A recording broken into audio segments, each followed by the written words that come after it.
السلام عليكم. وعليكم السلام ورحمة الله وبركاته. دەستان خۆش بێ بۆ بەخشینی کاتان بە دەستگای ستاندەر سوپاسدانەکەین. زۆر بەخێر بێن. ئەمە لە پرسیارەکەمەوە دەست پێکەین. هەنێک پرسیارمان هەیە بە تایبەتی لەبارەی مانگی ڕەمەزان و کۆمەڵێک بابەتی دیکە. وەزعی خەڵک لەگەڵ ڕەمەزاندا چۆنە ئێستا؟ سەرەتا زۆر بە خێراتنی جەنابتان دەکەم، یاخوا بەخێر بێن، سەرکەوتوو بن لە کارەکانتان، نمونەتان زۆر بیاڕب، جێی پەنجە و دەستان دیارە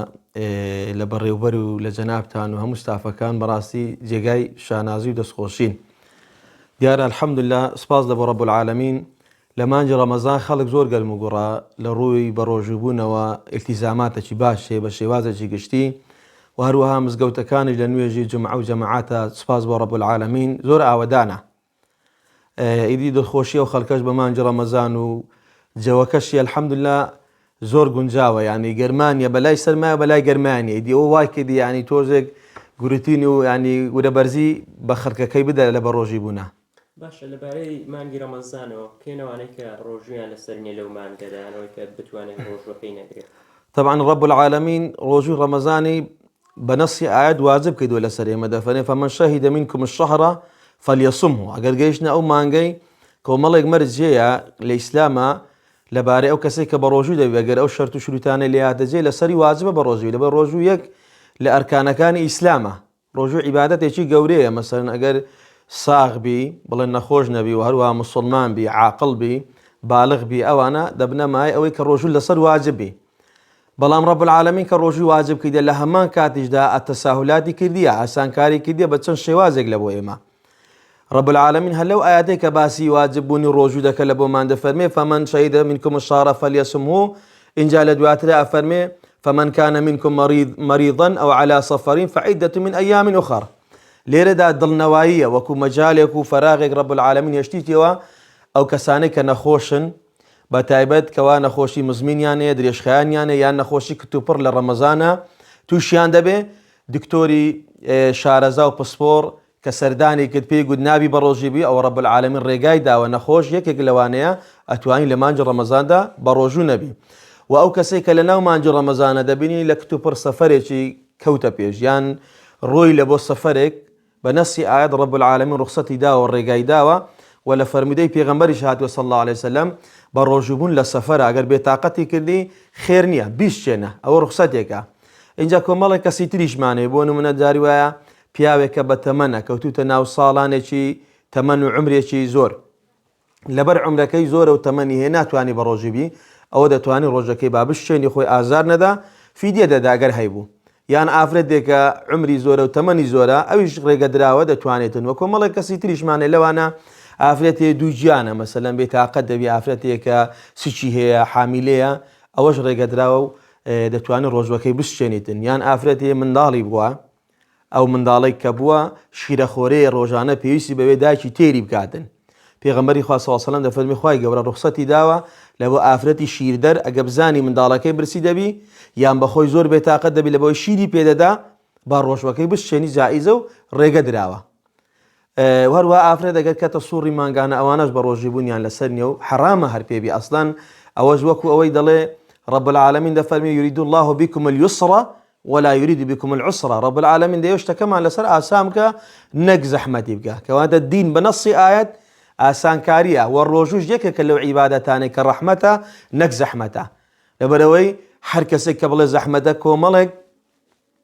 مەجال و کۆمەڵێک رب العالمین بواری هێشتیتەوە بۆ ئەو کەسانێک کە ناتوانن بە ڕۆژی بوون. ئەگەر تۆ گەیشتە ئەو مەجال و ئەو بوارانە ئاسایی ڕۆژەکەش نەگری. چی باسمان کرد؟ باشە، و هۆکاری و هەموو لادان و کۆمەڵێک بابەتی دیکەی کە لە کۆمەڵگەدا هەیە بە تایبەتی ئێستا گوزەری و زیاد بوونە. بەڵێ هۆکاری چییە؟ بە دڵنیاییەوە، یعنی بەرپرسی یەکەم ئەوەی کە پشتی شێری بەبەردەکەوی لە تێکچوونی شیرازەی خێزان و مەسائلی ڕەوشت و ئەخلاقی کۆمەڵگاکەمان بە دەرەجەیەک دەسەڵاتدارەکانە. حکومەت، میلەت، چینی مەسئولین و بەرپرسەکان ئەوانە دەسەڵاتیان بەدەستوێ حکمرانی دەکەن لە وڵاتە، ئەوانن دەتوانن شوێنی لەشفرۆشی داخن و دەتوانن کۆمەڵێک شوێن کە بە نوێژی نیوەڕۆ بانگەشە بۆ کاری خراپەکاری تێدا دەکرێت بە ناوی مەسازە و لەژێر ناونیشانی جۆرا و جۆرەوە ئەوان لێ بەرپرسن وەکو یاسا وەکو دەسەڵات. و هۆکاری تریش هەیە، ئەمە دەتوانین باز لەوە بکەین بارودۆ خراپبوونی خەڵکو و کۆمەلگا لە ڕووی ئابوووریەوە ئەوەش دەتوانین زۆر جاری وایە هەموو کەسێک بەرگەی هەژاری ناگری.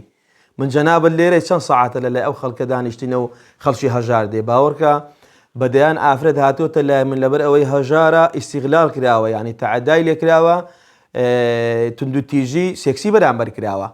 کەواتە ئەخلاق دادەڕمێ. یعنی هەریەک لەوانەیە کە هاتە لای من جەنابەت ئاگادار بگوتی مامۆستا هیچم نییە، ینی کوڕەکەم لەبەر ئەوەی هیچمان نییە پیاویشتم 18 دانە ساڵە حکم کرایە بزانم مەبەستم ئەگەر بواری ئابووریش باش نەبوو کوڕەکەم پەنای بردێ لە بۆ شتی خراپ دزی کردی ئەویش گیراوە. وهروەها هۆکار زۆرن لەو ئەوەیدا هەموو لایەنێک بە تایبەت ئەوانەی کەوا خاوەن خێزان و ئوسرەن پێویستە ینی خەم و دڵسۆزیەکی تەواویان هەبێ بەرامبەر بە ماڵ و منداڵەکانیان. ئەوڕۆ بڵێن و نەڵێن ئێمە لە واقعێکداین لە زوریف و زەمانێکداین سۆسیال میدیا پێشکەوتووە خەتی ئینتەرنێتە مۆدیلی تەلەڤیزیۆنیش نەما و موبایلە ئەوانە دوو لایەنن لایەنێکیان ئەگەر ئینسان وریان نەبێ هۆشیار نەبێ دەتوانم بڵێم خێزانەکەت هەڵدەتەچێنی و خێزان وێران دەکاتن و کۆمەڵێک کەسیش هەن ینی بەڕاستی ملحیدەکان و ئەوانەی کەوا خۆیان بە دۆست و دڵسۆزی وان دەزان و بەرنامەج و شت دەکەن و شت دەینن و شت دروست دەکەن بەس بۆ ئەوەی خەڵک لاڕێ بکەن کۆمەڵێک بابەت دەوڕژێنن کۆمەڵێک شت دەینن کۆمەڵێک یاسا و ڕێسا جاری وایە تەقدیمی پەرلەمان دەکەن ئەوە هەمووی هۆکارن ئەوانە بەڕاستی. دەبینم فەقیرێکی زۆر دێتە لا سەرتان قاڵن بۆ ناونووسکردن و زۆر بابەتی دیکە ڕۆژانە چەند کەس ناونووس دەکەن و کێژ یارمەتیتان دەدا لە ڕووی مادیەوە؟ واللهی تقریبا ڕۆژانە ڕۆژە بۆ 200 ناونووسیە تقریبا زیاتر 150 200 نەبتە مبالغە زیاتریشمان نووسیانی بە دوو نەفەر جاری وایە 3 نەفەر دەنووسن پێڕا ناگەین ئەو خەڵکەش کە دێ یعنی هەمووی عوسبەتەن لیلا لە پێناو خوای گەورەیە نە دەستگایە نە منەزەمە چڕێ خراوە هیچ نییە فقط ئەوەی خەڵکە کەسیقە و متمانەی بە منە هەژار و دەست ڕۆیشت و الحەمدوللا وەکەوەی دەڵێ پردێکی خەیری لە بینی هەژار و لە بینی دەست ڕۆیشتی و خوا پێدراوەکانی هیچ کەسێکمان لە پژنیا فقط ئەوە خەڵکی دڵسۆسەیە خێرخوازەیە دێتە لای ئێمە جاری وایە دەڵێ مامۆستا مەجموعەیەک یان کۆمەڵێک هەژارم لە بۆ دیاری بکە 15 عایلێ 20 عایلێ جاری وێ دەڵێ 50 لە بۆ دیاری بکە ئیدی منیش سەردانم کردوون نەفەرم ناردیە و لە دوای ئەوەی لێ کۆڵینەوە و گەیشتە بڕوای ئەوەی کە تەواو ئەوانە هەژارن بانجان دەکەین ئەرزاقیان پێویستبی دەیاندێنێەوە کرێ خانووە جاری وایە حتا پرۆسەی زەواجە حتا جاروێ خانوو لە بۆمان تەرتیب کردنی الحەمدوللا زۆر جاری وا هەیە مەسەلەن یارمەتی مانگانەیە کرێ مۆلیدەیە کرێ خانووە هەموو ئەو شتانێک کە پێداویستی ژیانیانە بەدەگمە نەگەن الحەمدوللا زۆربەی زۆری دەتوانم بڵێم زۆر جاریوە لە بۆمان چارەسەرکردینە. سیرۆکێکی زۆر کاریگەر بوو بێت لە کاتی یارمەتی دانیانەوەی کە پەیوەندیان پێێتەوە کردبێت و بەبیرت مابێتە ئێستا؟ واللهی چیرۆک ئەوەندە زۆرن نایەنە هەژماریانی بەڵام ئەوانەی کە زۆر کاریگەریان لەسەر من هەیە زۆر حاڵەتی وە هاتۆ لای من مەسەلەن ئافرێتەکە قەرزدار بووە بە مارکێتی خاوەنی مارکێتێک نەیتوانێت 200,000 بیدایتەوە ئیدی ئەویش بە سیفەتی ئەوەی کە ئافرەتەوە ئیستیغلالی کردووە و هەڕەشەی لێ کردیەوە و تەنگاوی کردیەوە و نەیتوانە بیداتەوە هاتە لای من زۆر گریایە لە دوای تەحقیق و لێکۆڵنەوە چەند جارێک یعنی خۆی لە دەستداوە تووشی کاری نەشیا و زینا و داوێن پیسی بووە یعنی هەژاری پێم وایە یەکێک لەو حاڵەتانەیە چەندین حاڵەتی تر مەسەلەن نەفەرە بووە هاتە لای من ئەمە چیمە ماڵەکەی گوریسی هەڵواسیوە نەک برێ سیناریۆی هەر بە واقعی لە جیرانەکانم پرسیە تی چەند جار هەوڵی خۆکوشتنم داوە خێزانەکەم لێ نەگەڕاوە ئەوجە لە هەمان شتی چەند ژنومێردە بە مەسەلەن ئافرەتەکە ڕۆیە هاتە سەر تەلاقدان ئەمە چیمە بینیان لەبەر ئەوەی ئافرەتە دڵی بە غەسالەیە خۆشە دڵی بە تەباغی خۆشە نەیان بووە کە بۆمانکردنەوە تەرتیبمان کردی و هاتنەوە ماڵێ بەردەوام بووین الحەمدوللا زۆر حاڵەتی تەلاق و کێشەی کۆمەڵایەتی و مەشاکل جاری وایە ئابووری هۆکارێکی سەرەکیە زۆر جاری وایە الحەمدوللا ئەو کێشانەمان وەچەوەی دەڵێ حەڵ کردی و چارەسەرمان بەوە دۆزیتەوە بە هاوکاری و یارمەتەکەی دەڵێ ماڵی کاسەی پڕ ماڵی ئاشتیە حتمێن ماڵ کە هەموو پێداویستێکی تێدا بۆ بەدەگمە نەگەنا کێشە هەر دەبێ بەڵام ئارامتر و پڕ خۆشتر دەبێ. باشە هۆکار چییە؟ دواکەوتنی موچە و ئەو هەموو قەیرانەی هەیە هۆکار نییە هەموو فەقیرە دروست بووە بەدڵنیایەوە. بابەتێکی دیکەش زۆر باز لەوە دەکرێت بۆ نمونە دەوڵەمەندەکان زەکات نادەن. بەڵێ ئەو دوو خاڵە چۆنە؟ ئەو دوو خاڵە خاڵی سەرەکین یەکەم ئەگەر حکومەت بە وەزیفە و بە ئەرچی خۆی هەڵبستێ پێویست بۆ ناکە خەڵک بێن لە دەرگای مامۆستایەکی وچی من بدەن تێدەگەی ئەگەر دەسەڵاتی ئیسلام هەبوو و حکمڕانی ئیسلام هەبوو بەیت المالە هەبووە بەیت المالە یعنی بەواتەی دارایی و ئابووری وەزارەتی دارایی و ئابووری هەبووە لە زمانی عومەری کوڕی عەبدولعەزیزە دەیفەرمی چی دەیفەرمی ئەوەی خزمەتکارێکی نییە پیرە خزمەتکاری لە بۆ بگرن ئەوەی کرێچیە خانی لە بۆ بکەن ئەوەی ژنی پێناژنی لە بۆ بینن خەڵک هەمووی فێرە سوال بوو بەداخەوە یعنی ئیشی مامۆستایە کویشی فلان و فلانی نییە ئەمە بینیان ئەو منە زمانە هەمووی دروست بۆ جاری وهەیە بە ناڕاستیش بە ناڕەوایی ئەوە لە فەراغی چ دروست بە لە فەراغی ئیهمالی و کەم تەرخەمی ئەو دەسەڵاتە ئەو حکمڕانیە بەڕاستی یعنی دەسەڵات بەزەی بۆ ملەتە نایەتەوە یعنی کەسێک کەم ئەندامە خاوەن پێداویستی تایبەتە جاری و مانگانە 50,000 پێویستی بە عیلاج و چارەسەرە بکڕی ئەتووەرە لەو وڵاتە چۆن هەز بەبوونی خۆی بکە 50,000 نەبی عەبوو دەرمانەکانی پێ بکڕی بە هەزاران حاڵەتی وامان هەیە دەسەڵات ئەبێ بە ئەرکە سەرەکی و گرنگ و وەزیفە پیرۆزەکەی خۆی هەڵسێکەوە خزمەتکردنی هاوڵاتیە بەداخەوە خەڵکێکی زۆر زەبەلاح بووە بەناڕەوە خەڵکێکی زۆر بە دزی و گەندەڵی لە وڵاتەیدا لە سنوور هەموو سنوور و حەد و یاسایەکی بریوە یعنی مافیایەکە هەمووشمان دەزانین ئەو مافیانە زۆرن داوامایە لە دەسەڵات یعنی بەخۆیان دابستنەوە بەڕاستی ئەمە تەمەشا دەکەن هەرێمی کوردستان ڕۆژ بە ڕۆژ وا قەبارە و قەوارەی بچووک دەکرێتەوە وا بنی بنکۆڵ دەکرێت خەریکە لێمان بدرێ خەریکە ئەو نیعمەتەی ڕەب العالەمین پێی داوین لە دەرەنجامی چی لە دەرەنجامی کۆمەڵێک چەتە و مافیا کە بەڕاستی کوردایەتی و مێژی کوردایەتیان ناشرین کە داوام وایە ڕێز و احترامێتە سەر ئێسقانم شانازی بە کوردایەتیم دەکەم کوردستانی ڕەنجینم خۆش دەوێت ئەو کوردستانە پڕخێر و بەرەکەتە بەڵام بۆچی نادرێت بۆ خەڵکەدا با ئێمە بەوە نەبەستینەوە خەڵک بەوە بێ ئاگا نەکەین یانی حکومەتی مەبڕۆڵا عێراق نانێری کاکەوەی شتان چییە نەفت ئابووری سەر بەخۆ فرۆشتنی نەفت چەند ساڵە هەموو شتێکە بووە بۆ کەسێک نیە محاسەبەیان بکە پرسیاریان لێ بکە یعنی کوا دابینکردنی ژیانی ئەو خەڵکەی کوا موچێ ئەو خەڵکی خەڵک یعنی سەرەتاترین مافی ئەو خەڵکە موچەیە ژیانی دەوێ خەڵک بەڕاستی حەقی خۆیتی یعنی بتوانانی ژیانی کچەکەی دابینکە ژیانی کوڕەکەی دابینکە لایەنێکە پێداویستی خێزان و خۆی و ڕۆژانەی دابینکە کە ئەوە نەما یعنی ئەو وڵاتە بەچی ئینسان دڵی خۆش بی خەڵک بۆ دەڕۆ بۆ ئەوروپا دەچی لێوێن دەرێت تەنانە دەرێ ژیانم پارێزراوە زەمانەتی ژیانم هەیە لە ڕووی تەندروستیەوە لە ڕووی ژیانی پێداویستی ڕۆژانەمەوە ئەگەر لەست بەیانی تا ئێوارە ئیشکە جێی لێ نییە بەڵام لێرە ئامادە نیە بەیز نەوعی وڵاتی خۆی خۆشنیاوی دەڕۆ سەر دەگریتن بۆیە بە دەرەجەیەک چینی دەسەڵاتدار بەرپرسن لە برسیبوونی ئەو وڵاتە ئەو خەڵکە وەکوی مامی عومەر بۆ ڕەزا و ڕەحمەتی خۆی من نارم بە حکومەتە ئیسلامی بە حکومەتەکە گەعلمانیشە بەڵام دادپەروەری تێدابی عەدالەتی تێدابی دووش چینی دەوڵەمەند ڕێز و احترام هەیە لە بۆیان دەوڵەمەندی زۆر پیاو هەیە دەوڵەمەندی زۆر ڕێک و پێکەیە خوا نازەیە خانوو لە بۆ خەڵک دەکە قەرزی خەڵک دەداتەوە بەڵام دەوڵەمەندی زەبەلاحی ئەو هەولێرە شەیە باوەڕکە هاتوۆتە لای من دەڵێ مامۆستا چەند فەقیر هەیە ناوەکانم دێ ناوەکانم دایتە یەکی چەندیان دادێ باشە وەڵایەکی 25,000 بۆ داناون ئەوە کەی خێرە کەی یعنی چاکە و زەکات دانا دەوڵەمەند هەیە هاتە لای من دەڵێ ماڵەکەمان حیساب کردی 100 دەفتەر زەکاتم هەیە کاکە بۆ نادێت وڵات دەستم ناچێ 100 دەفتەری بدەم باشە ئەو هەموو ملیارنێر و تلیارنێرە لە کوردستانی خۆمان بەتایبە لە شاری هەولێر دەرین هەیە قەسەمەن بالله والله وبالله وتەڵڵا هەرسێکی ناوی خوای گەورە تەحەدا دەکەم ئەگەر بێ و دەستەیەکی دەستپاچی هەبی زەکاتەکان لێ بستی کە کاتی خۆی عاملین هەبوون دەگەڕان زەکاتیان کۆ دەکردەوە ماڵەکەی جەردکەن زەکاتی دەرینن تەحەدا دەکەم بە ساڵەکی ئەگەر نەبی بە 2 ساڵی ئەوەی هەژارە لەو هەولێرە نامینێ و هەموو شارەکانێتی کوردستان ئەگەر بەو سیستەمە بکەی نامینێ بەڵام کاکە دەوڵەمەند لە 100 دەفتەری بچی 50 وەرەقەی بدە 50 وەرەقە لە 500 عایلی دابەشکاتن ئەوە کەنجی خێرە خەڵک فێرە سوالکردنە خەڵک دەبێت ڕێزی هەبێ دەبێت ئینسانیەت ڕێز و ماف و کەڕامەتی پارێزرابی ئیمامی عومەر کابرایەکی دیت جوولەکە بوو یعنی هەر مسلمان نەبوو دیتی بە تەمەنە ڕیشی سپیا و سواڵی دەکە گوتی خێرە سوال دەکەێت گوتی وەڵای مسلمانان داوای جزیان لێ کردیمە یەکسەر دەستی گرت و بردیە بەیت المالەی معاشی لە بۆ بڕیەوە فەرمی لەو ڕۆ بەدواوە تۆ جزیە نادەی نابی کرێ بدەی ئەتو کەسێکی بە تەمەنی ڕیش سپیا واللهی ئەو بە تەمەنانە دێنێرە یعنی بەڕاستی جاری وایە لە بۆیان دەگریم کابرا تەمەنی بۆ بە 89 ساڵ 2 دینار و 2 ماقڕی لە جیرفانی دانیە ئافرەتێکە تەمەنی بۆ بە 100 ساڵ عمری 100 ساڵە هاتە لای من دەگریە دەڵە 250 منێ ناتوانم واللهی عیلاجەکەم بای 5,000 بیکڕم ئەدیەوە خەڵک بێ ئومێدکردن نییە بۆ وامان لێ بێ ڕقمان لە وڵاتی خۆمان بێ لە حکومەتی خۆمان بێ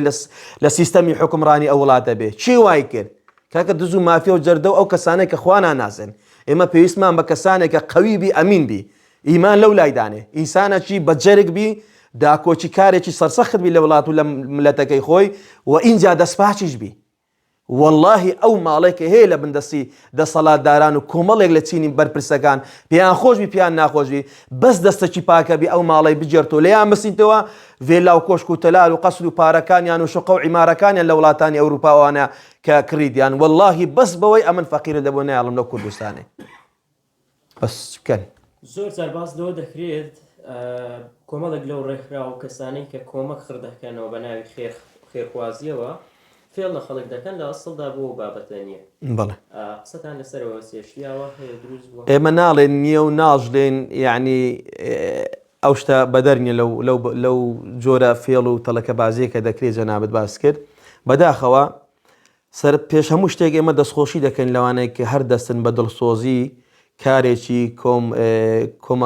کۆمەکانە و یارمەتیدانی هەژار و فەقیرەکان کارێکی زۆر پیرۆزە دەستخۆشیان لێ دەکەوە ئیسانیەت و مرۆڤایەتیە